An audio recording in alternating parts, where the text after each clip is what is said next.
Thanks, Stuart Home, for joining us this hour. Really happy to have you here.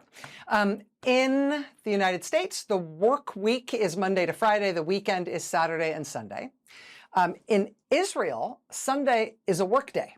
The way they do their work week in Israel, Friday is a short day, Saturday is off, but Sunday is the start of the work week, generally speaking. Except for this Sunday, yesterday, it was not the start of the work week. Did you see the size of the protests there this weekend?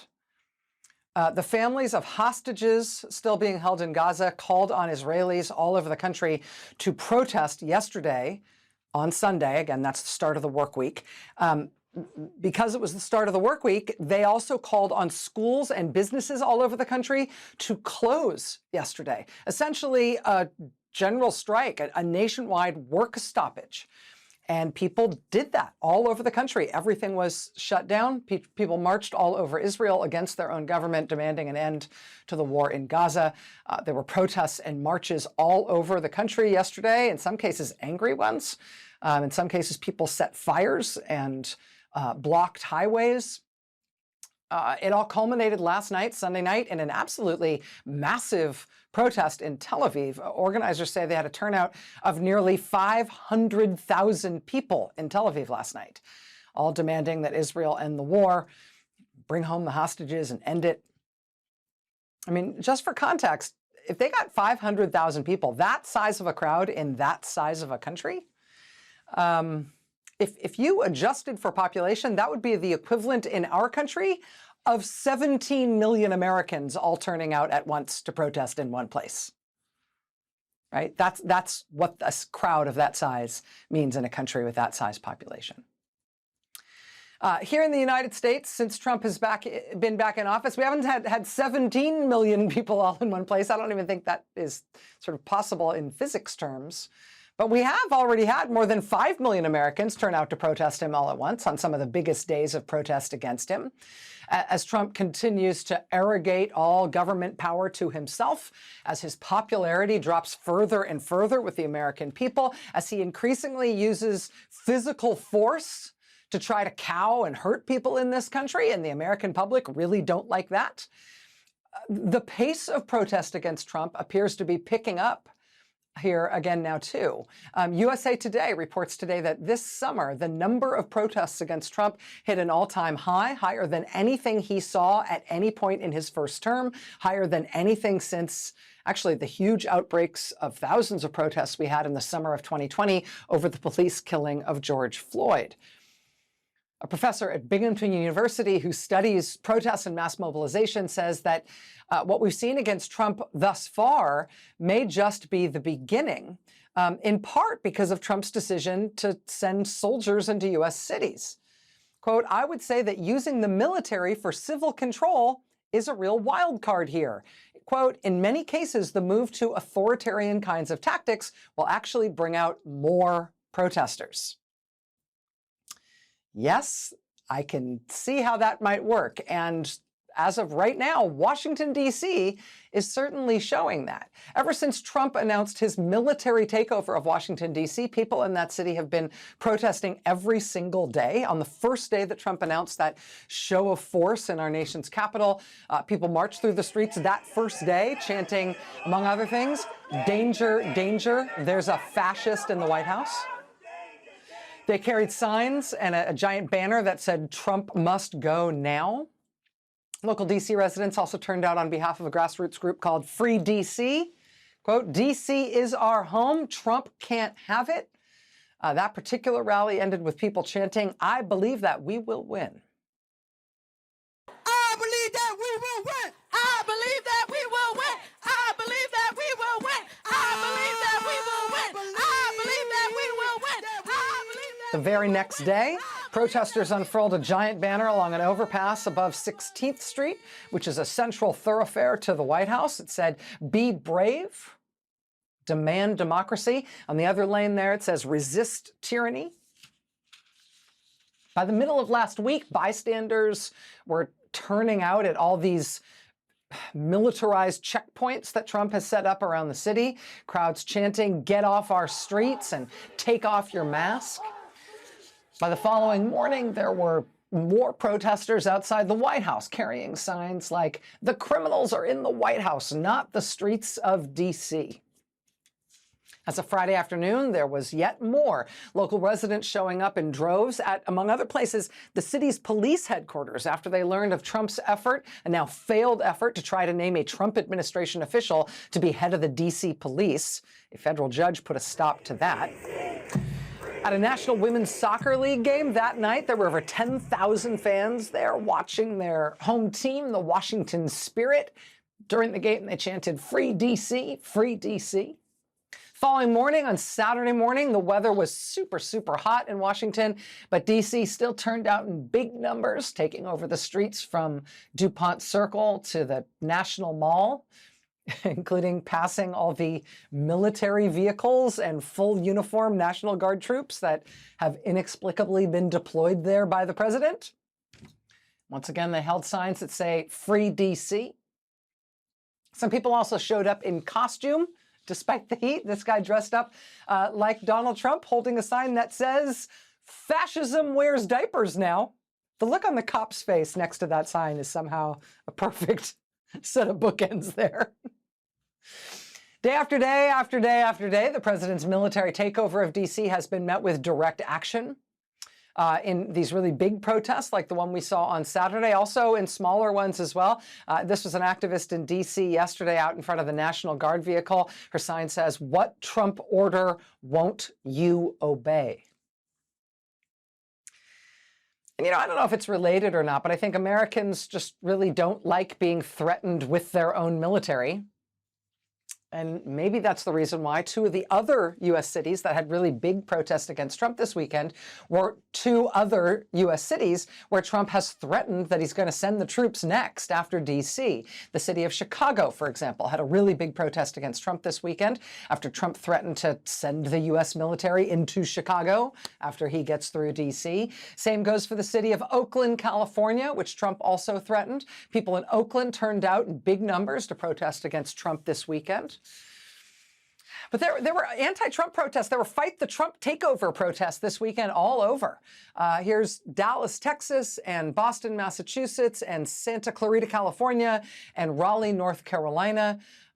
Here's big protests in Tucson, Arizona, and in Tracy, California, and Tyler, Texas, and Waterford, Connecticut. Here's San Diego and San Rafael in California. These were all this weekend. This was back in Washington, D.C. today, as Ukraine's President Volodymyr Zelensky arrived at the White House to try to clean up the absolute mess President Trump made in Alaska on Friday when he met with Vladimir Putin and literally applauded for him while he bounced up and down like a child. Trump gave up his own demand for a ceasefire in Russia's war, just 180 degrees, reversed himself in exchange for nothing from Putin, and then he unilaterally acceded to Putin's demand to have Ukrainian territory given to him, as if that's Trump's to give away.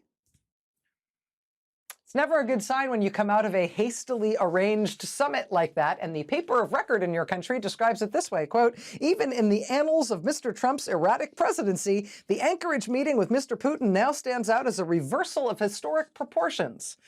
Quote, critics compared it to the 1938 conference in Munich, when British Prime Minister Neville Chamberlain surrendered part of Czechoslovakia to Germany's Adolf Hitler as part of a policy of appeasement. Former British Prime Minister Boris Johnson, himself once considered the Trump of London, called the Alaska summit meeting, quote, "just about the most vomit-inducing episode in all of the tawdry history of international diplomacy."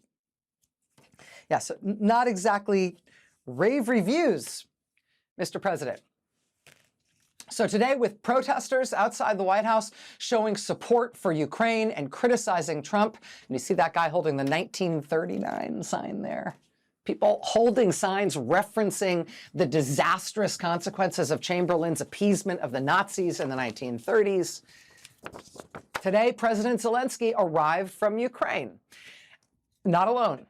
flanked by the Prime Minister of Britain, the President of France, the Prime Minister of Italy, the President of Finland, the NATO Secretary General, the President of the European Commission, and yes, the current Chancellor of Germany, because the world has evolved far enough and fast enough that Germany itself is now on the side of the countries that remember the catastrophe of appeasement, even though they were the ones back then who were appeased. The European leaders, even the Germans, understand instinctively that trying to appease and please a dictator into please being nice is, you know, it's a great way to reduce a continent to ashes, but it doesn't accomplish much else. The European leaders were there at the White House today to backstop President Zelensky, to try to stop Trump from doing any more harm than he has already done in the past few days. The German chancellor said, for example, today, that this demand for Ukraine to give up the Donbas region would be like someone demanding that the United States give up Florida. Maybe Trump can understand that. We've got much more coming up this hour about the disastrous handling of this mess at the Trump White House and whether additional harm was done today, including when Trump interrupted his meeting with these European leaders to make a call to Vladimir Putin right in the middle of his meeting with everybody else. Seriously, he did that. But we will have more on that coming up in just a few minutes. The people protesting against Trump for him botching the situation with Ukraine and Russia, those people outside the White House today are in crowded company. If you look at the latest approval ratings, the latest polling, national polling on this issue, the latest Pew poll that's just out asked this question, for example, quote, "How confident are you that Donald Trump can handle the war between Ukraine and Russia?" Americans say they are not confident in Trump's ability to handle the Ukraine-Russia war. Americans are not confident in Trump's ability to handle that matter by an 18-point margin. He is 18 points underwater on his handling of Russia and Ukraine. That said, the whole Pew poll on what Americans think right now about President Donald Trump is just one thing after another that's that bad or worse. Are you confident in Trump's ability to handle things with Iran? Not confident by a 12-point margin. Are you confident in Trump's ability to make wise decisions when it comes to global energy issues? Not confident by an 18-point margin. Are you confident in Trump's ability to work effectively with our allies? Not confident by an 11-point margin. Are you confident in Trump's ability to manage our policy toward China, our relationship with Canada, our relationship with Israel? No, no, and no. Not confident in any of those things. Do you approve or disapprove of Trump's tariff policies? Oh, Americans disapprove of Trump's tariff policies by a 23-point margin. How confident are you in Donald Trump's ability to make good decisions about foreign policy? Not confident by a 14-point margin. How confident are you in Donald Trump's ability to manage the executive branch effectively? Not confident by a 15-point margin. All in all, what effect is Donald Trump having on the way the federal government works in Washington? Americans say, he is making things worse. By a 26-point margin, Americans say he is making everything in Washington worse, not better. Would you use the word honest to describe Donald Trump? No, by a 26-point margin. Would you say Trump is a good role model? Americans say no, by a 41-point margin. This is a nice one. Do you approve or disapprove of the way the Trump administration is handling information related to the government's investigation of Jeffrey Epstein? 70% disapproval on that one. 70% disapproval. Tonight, Fox News is reporting that the deputy director of the FBI, a former podcast host named Dan Bongino, is effectively out of his job. He is the FBI deputy director. They are adding another person with that same job title to the FBI to be co-FBI deputy director with Dan Bongino. So you tell me what that means about whether or not Dan Bongino is out of a job. Bongino, of course, has reportedly objected to the Trump administration's efforts to block the release of records related to Jeffrey Epstein, both before and after it was reported that FBI agents were assigned to redact Trump's name from the files related to Epstein's case. Bongino, a reported critic of the administration's decision on this matter, somebody who has confronted, reportedly, Attorney General Pam Bondi on this issue, among other things. MSNBC has not confirmed this reporting tonight from Fox News, but again, the Fox reporting tonight is that Dan Bongino is effectively out. He has had somebody else given his same job title after he reportedly clashed with the White House and Attorney General Pam Bondi over the administration's efforts to suppress the material about Epstein that it holds in its own files. Tomorrow is the deadline by which Pam Bondi's Justice Department is supposed to hand over Epstein-related materials to House Republicans on the Oversight Committee. The Republican chair of that committee says the DOJ will not meet that deadline tomorrow, but they will start handing some stuff over later, soon. Okay, we'll see. But you know, with 70% of the country disapproving of Trump's handling of the Epstein matter, perhaps it is mathematically inevitable that the overall popularity of this president continues to plummet. His support with the American people just continues to drop to, I think, levels that we could not have foreseen at the start of this second presidential term. Trump's overall approval rating right now is underwater by a 22-point margin. By 22 points, Americans disapprove of the job Trump is doing as president. And this is something we're seeing more and more of. If you look inside those numbers, the country, it turns out, is not just turning against Trump, it's hardening in its turn against him. And what I mean by that is, if you look at just the minority of Americans who say they do approve of Trump, the proportion of Americans who say they strongly approve of Trump is 27%.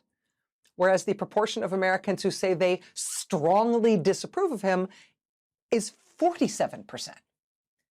I mean, we haven't seen numbers that low for Trump's approval overall. We haven't seen numbers that low for people who strongly approve of Trump since right after January 6th. I mean, nearly half the country now describes themselves as strongly disapproving of Trump as president.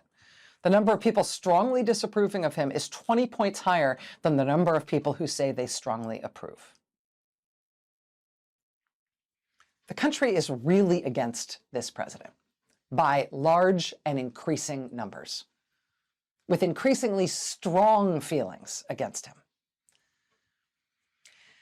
And I think the average authoritarian doesn't much like the idea of elections in general, but I think an authoritarian-minded leader with public approval numbers that disastrous, heading south that fast, might particularly dislike the idea of elections right now, like right now in America this year.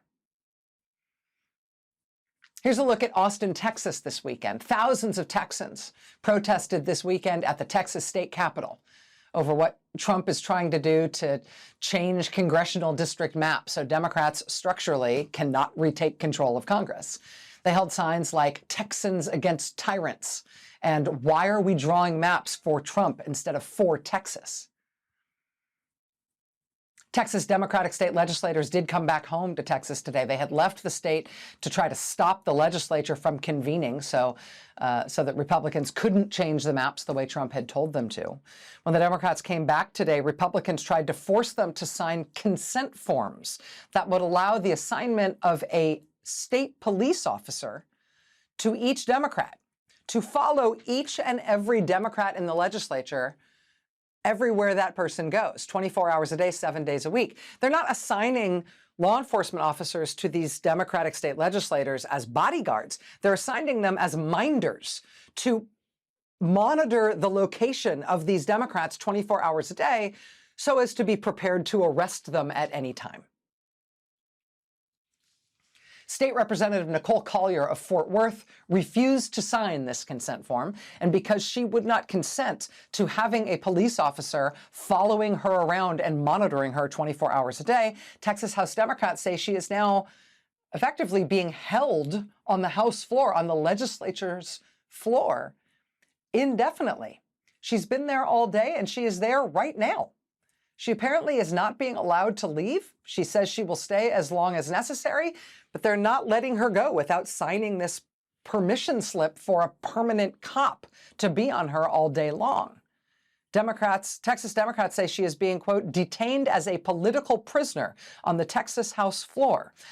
Texas Republicans have closed the public galleries in the state legislature, so the press and the public can't get in there to see what's happening. Some of her Democratic colleagues, other state Democratic legislators, have apparently returned to the House floor to sit with her in solidarity. We are not sure where this is going tonight in Austin, but we're going to keep eyes on it as the night goes on.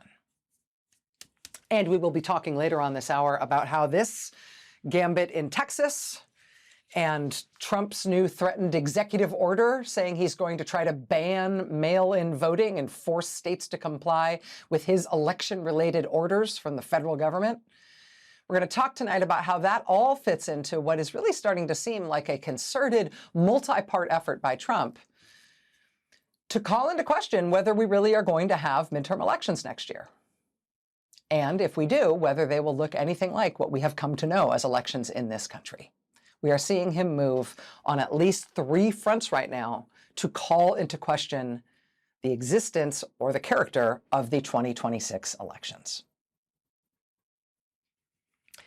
And consolidating the power of the government all in one person, using force both performatively and practically against the population, including secret police and black site prisons, and now military force against the civilian population, allying our country with dictatorships and against democracies, defying or ignoring court orders. Like, this is the story of Trump's second term in office thus far. And of course, it's all part of one story. It's what authoritarian leadership looks like the world over. It's a story that the American people really palpably don't like, which you can tell both from the protests and from the opinion polls about what Trump is doing and how the public feels about him. But you know what? That lack of confidence, that distrust and distaste by the public for what Trump is doing, it only goes so far if we lose the fundamental ability to replace our leaders by voting them out. If we lose the ability to vote our leaders out in elections, public opinion will never matter again. So we've got more on that ahead tonight. We've got eyes on this breaking news out of Texas. We've got more on the Ukraine debacle at the White House today. Stay with us tonight. We got a lot to get to. Stay with us. On his flight to Alaska on Friday, President Trump declared that if he did not secure a ceasefire in his talks with Vladimir Putin in Alaska, he was, quote, not going to be happy. Trump said that there would be, quote, severe consequences if a ceasefire was not agreed to. Hours later, Trump got back on Air Force One after the meeting with no ceasefire, but also no consequences. Not only no severe consequences, but no consequences for Putin of any kind. Trump stumbled into that Alaska meeting on a wave of chaos and incompetence. A week and a half before the Anchorage meeting, Trump's real estate friend, termed Special Envoy Steve Witkoff, met with Putin yet again for, what is this, like the 5th time? After Witkoff's big happy meeting with Putin, Trump posted that it had been, quote, highly productive and great progress had been made.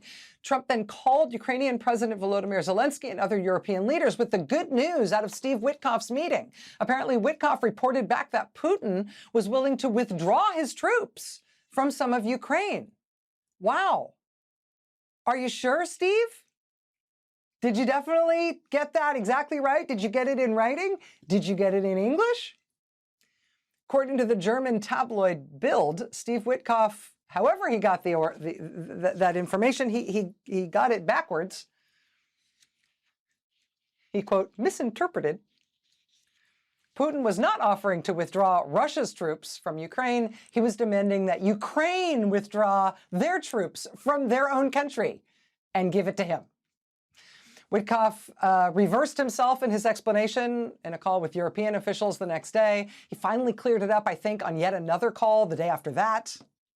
Oops. Why does Steve Witkoff meet with Putin all the time again? What are those conversations for? The chaos continued at the Alaska summit. On Saturday, NPR reported that some random person found these documents sitting on a public printer at a hotel in Anchorage. These are apparently made by U.S. diplomatic staff. They include the exact movements of multiple officials, including the president, non-public information, the phone numbers of government employees, Lots of plans for the luncheon to be held in honor of His Excellency Vladimir Putin. To give you a sense of how Russia felt about how well the Alaska summit went for them, the Russian state media outlet RT released this video today, purportedly showing an armored vehicle driven by Russian troops flying two flags, one Russian, one American, as in Russia is now making war against Ukraine using the power of the United States of America.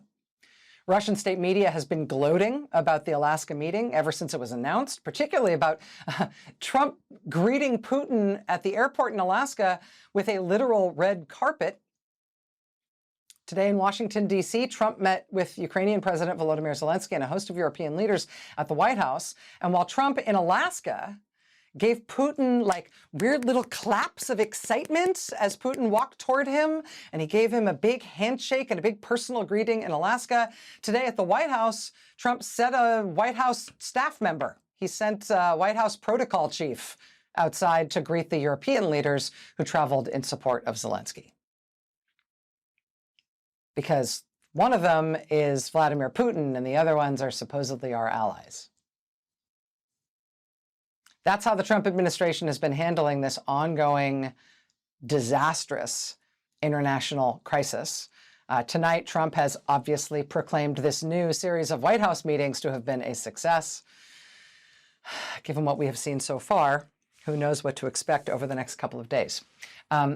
Joining us now is Michael McFaul, former U.S. ambassador to Russia. Mr. Ambassador, it's always great to have you with us. Thank you for being here tonight. I've been really interested to hear your thoughts coming out of today's meeting and how you think it went today.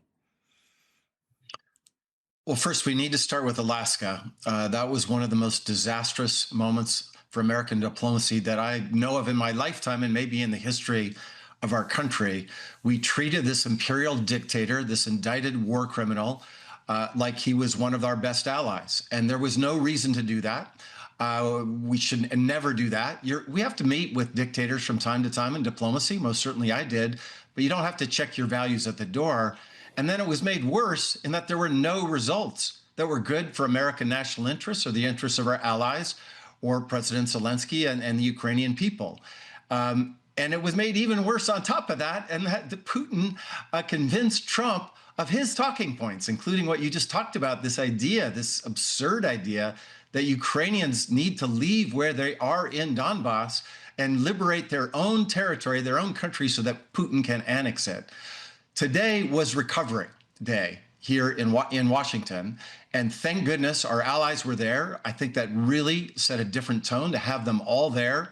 They were proposing new ideas, including getting back to this ceasefire idea that Trump so quickly abandoned, talking about children that had been kidnapped. That's good that that's on the agenda. But let's be clear, there has been no real steps towards peace yet. Putin has not changed his position one iota since February 2022. Looking at these leaders at the White House today, seeing President Zelensky there with this phalanx of European leaders there to support him, it really felt like they were there to stop President Trump from doing more damage, from doing more of what Putin wants. Is there anything positive that could come out of this meeting in terms of what happens next? I hear you when you're saying that it's good that there are some items that are newly on the agenda, particularly the abduction, the kidnapping of Ukrainian children, for example, which is something that Trump's never addressed before that I know of. Is in terms of what happens next year, they're talking about a trilateral meeting, talking about getting Zelensky and Putin together. What could the U.S. achieve going forward that would be an advance? Well, I'd say two short-term things. One, they talked about security guarantees today, perhaps even European soldiers being in Ukraine.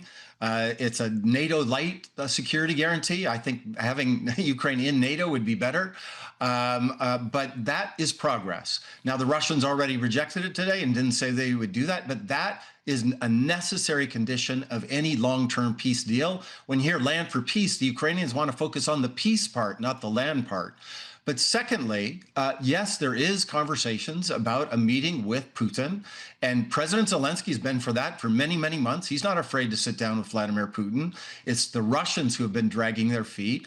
But there was some optimistic reporting that maybe that meeting might happen, either a bilateral meeting or maybe even a trilateral meeting with President Trump.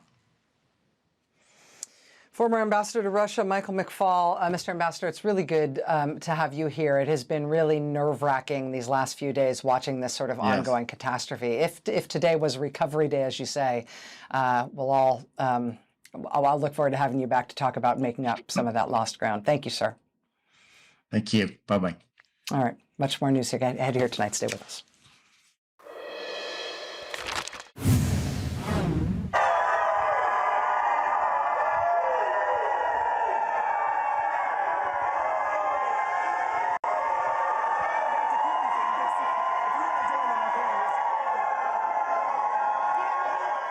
People showed up in big numbers in Austin, Texas today, cheering Texas Democrats as they returned to the state amid a huge Texas fight that has huge national implications.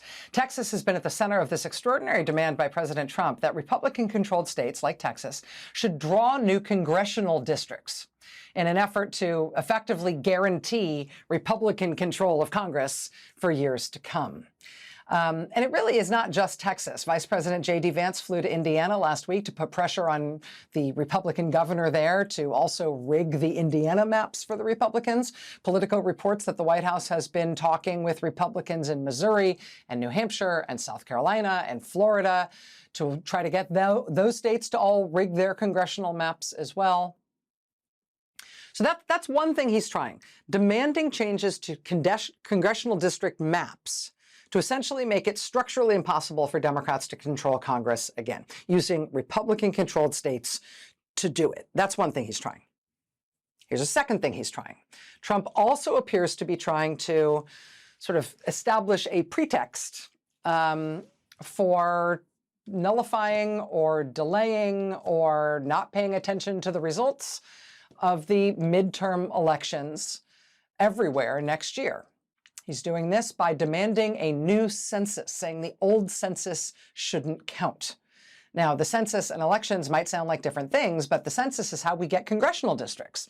And if Trump can effectively nullify the existing census by blaming the counting of immigrants or something, by doing so, he will lay the ground for claiming that all the existing congressional districts in this country, which all only exist because of that census, he's laying the groundwork for claiming that those congressional districts are all somehow bad and they can't be used, and therefore we can't have congressional elections using the congressional districts that we thought we have.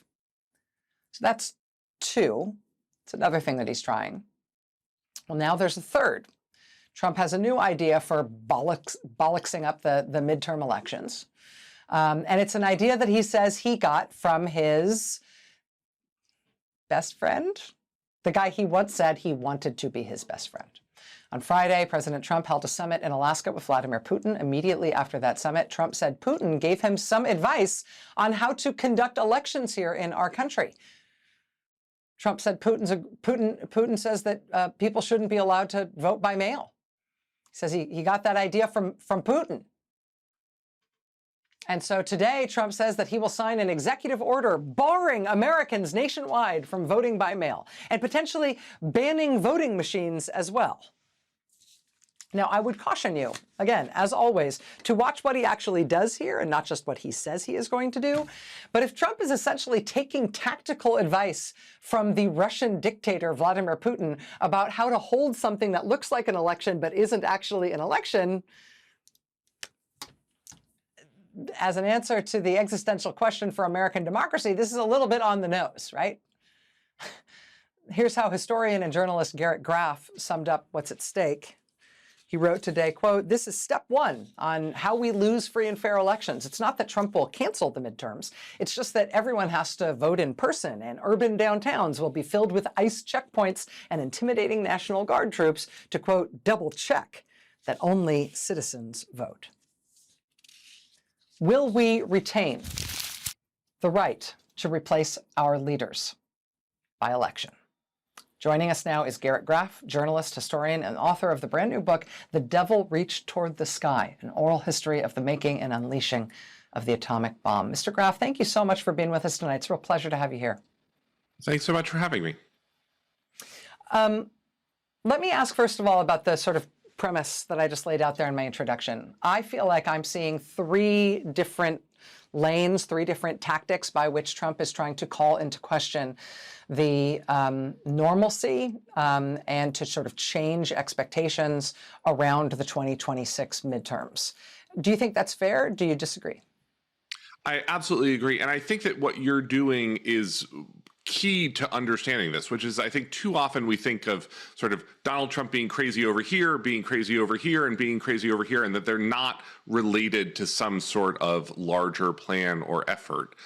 Whereas I think what we are seeing is this roadmap for how our country loses free and fair elections, which is I have never been one to believe that, Donald Trump's going to cancel the midterms or cancel the 2028 presidential race.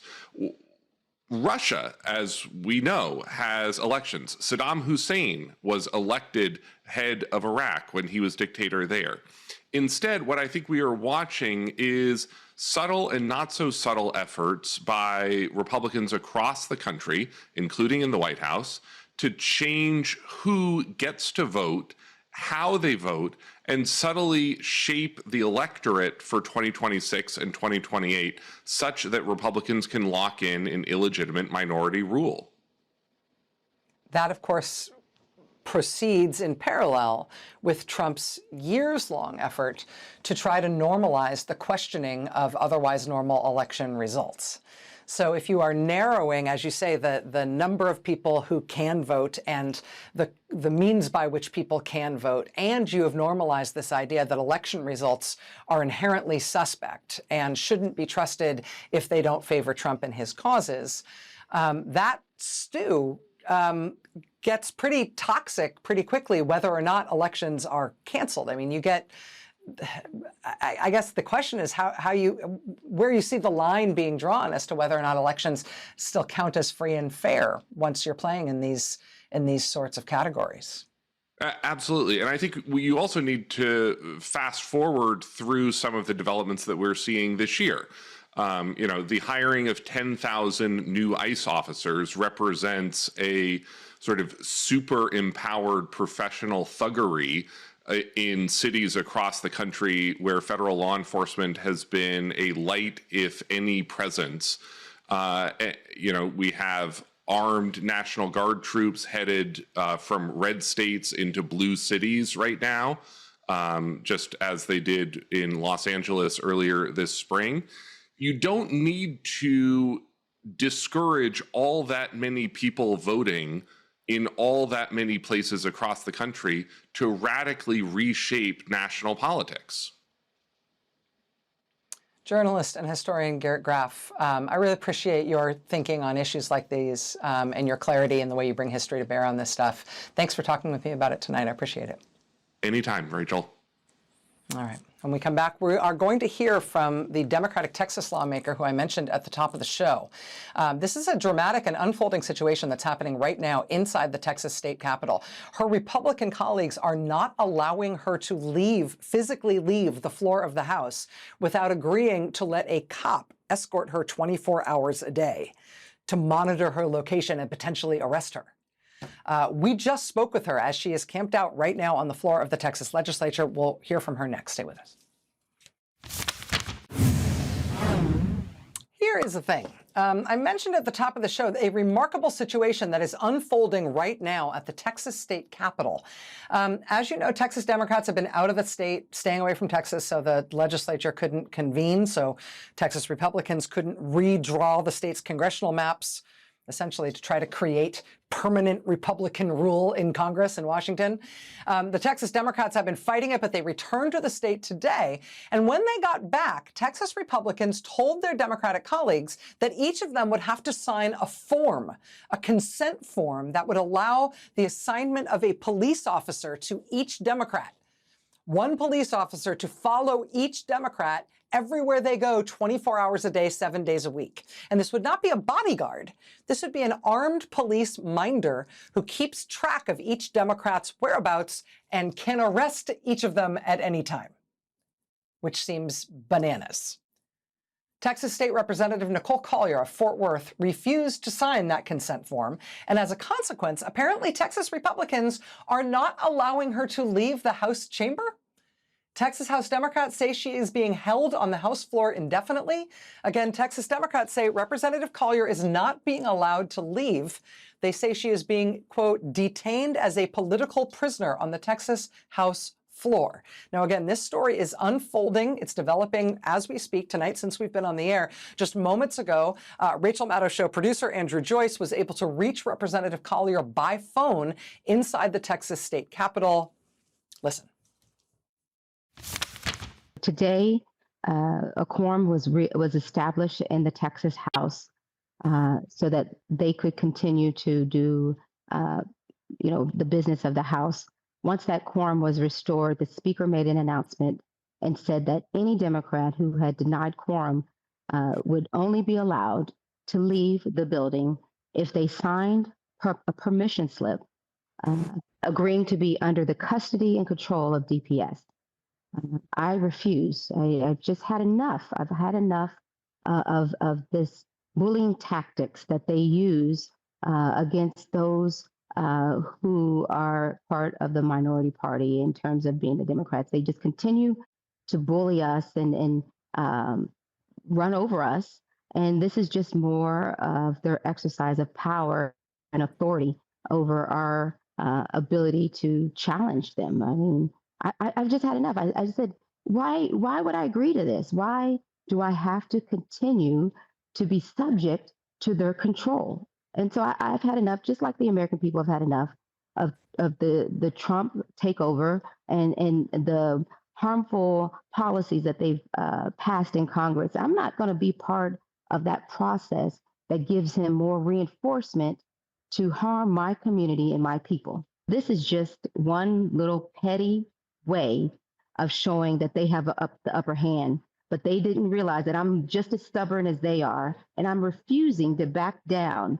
I will not allow you to put my people down without a fight. I'm just as stubborn as they are. I will not allow this without a fight. I've had enough. I've had enough. Why would I agree to this? That is State Representative Nicole Collier of Fort Worth, Texas, speaking to us tonight just moments ago from the Texas State Capitol. She is in the Texas State Capitol because she will not sign a permission slip that Texas Republicans are demanding, a consent form allowing for a police officer to be assigned to her 24 hours a day. Republicans trying to do that to every Democrat in the state so that there is a constant threat of arrest and state monitoring of all of these Democrats.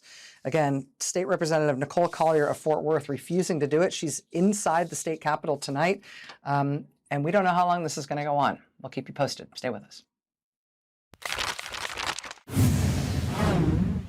All right, that's going to do it for me tonight.